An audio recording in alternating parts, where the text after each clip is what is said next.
The autopsy report listed 123 stab wounds, but the medical examiner flagged something else entirely.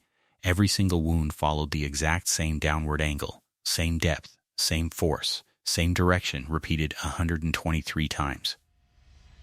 This wasn't a blackout. This was a blueprint. Raleigh, North Carolina, September 1st, 2017, 12:43 a.m. When officers arrived at the home on Patuxent Drive, they found Lauren Phelps face down on the floor. Her husband was sitting nearby, covered in blood, calm, and holding a story that would make national headlines. He said cold medicine made him do it. But here's what no one could explain. If he truly remembered nothing, why did he wait 43 minutes before calling 911? Victim background 045300. Who was Lauren Phelps?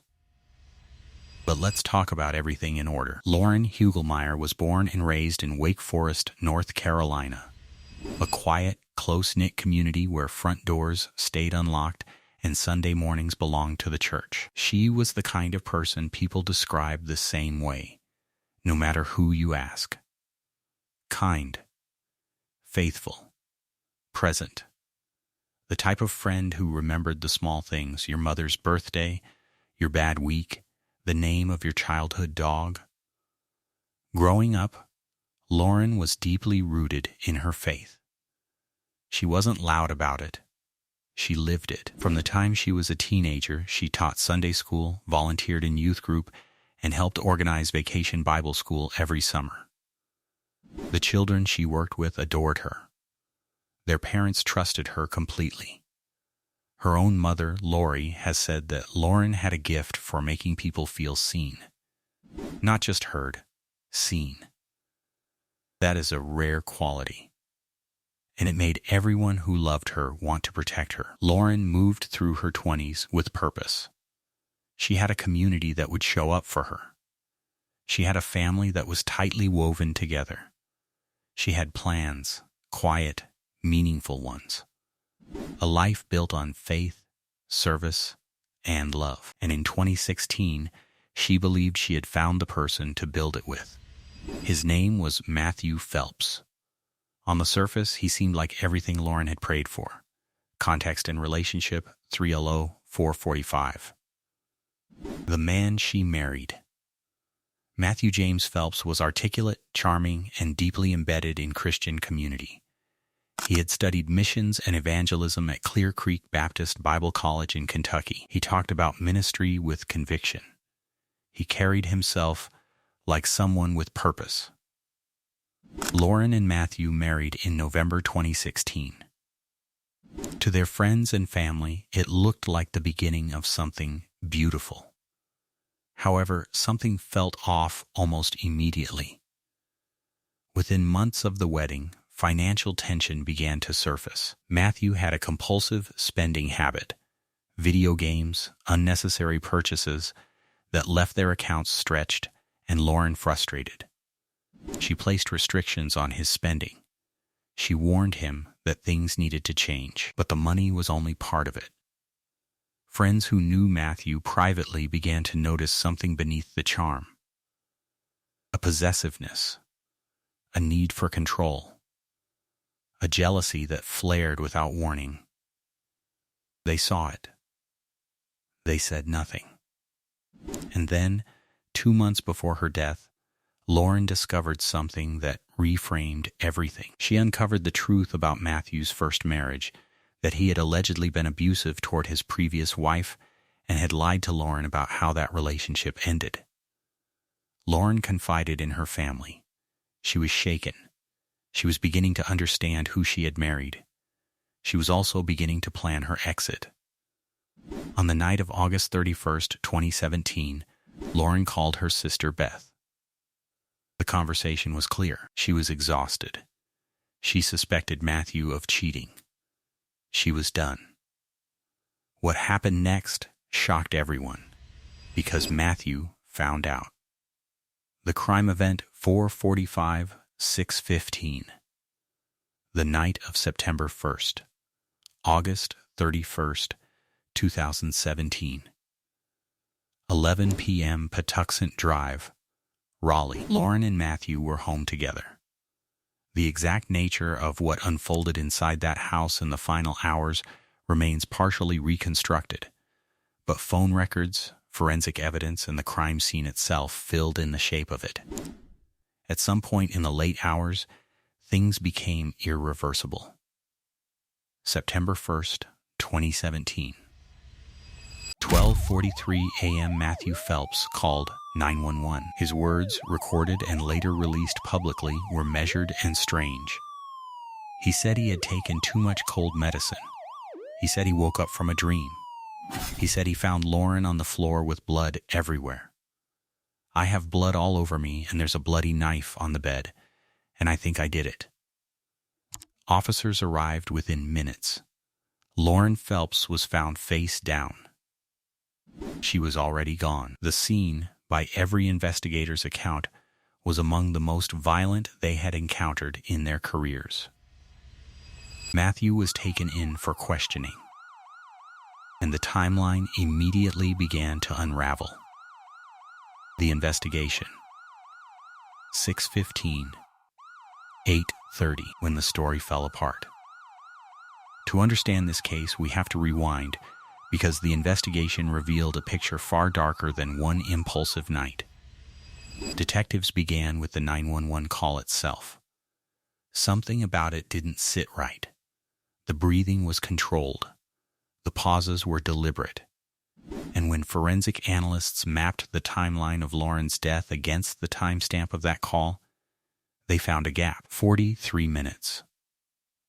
Between the last evidence of Lauren's life and the moment Matthew picked up the phone, 43 minutes passed in silence.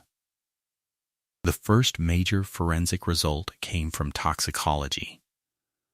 Matthew's team had built everything around the cold medicine theory, specifically dextromethorphan, a common cough suppressant ingredient. The defense argued it could cause blackouts, hallucinations, and dissociative episodes.